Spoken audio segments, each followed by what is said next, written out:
L'œuvre que je vais vous présenter aujourd'hui, c'est l'œuvre qui est au centre de ce triptyque, une nature morte réalisée comme les deux autres par le peintre animalier Jean-Baptiste Oudry, qui est vraiment un des maîtres de la nature morte au XVIIIe siècle. Peintre des chasses du roi Louis XV, il a réalisé un certain nombre de tableaux et c'est vrai qu'il s'est spécialisé avant tout dans le genre de la nature morte dès 1712 lorsqu'il sort de l'atelier de Nicolas de Largillière, qui est un des grands peintres coloristes à la charnière entre le règne de Louis XIV et Louis XV. Cette nature morte centrale, nous l'avons acquise en 2017 grâce à une subvention exceptionnelle du ministère de la Culture, le Fonds du patrimoine, à une autre subvention exceptionnelle de la région Nouvelle-Aquitaine et grâce également aux amis du musée d'Agen Arrimage.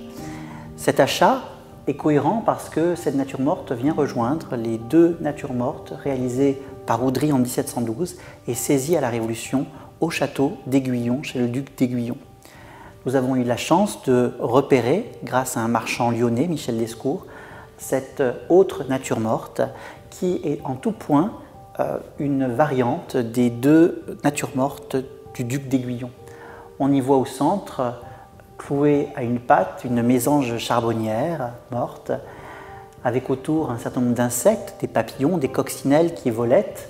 Et puis sur un rebord de pierre, vous avez à votre droite un vase en jasmin, avec de très très belles fleurs sur lesquelles grimpent des insectes.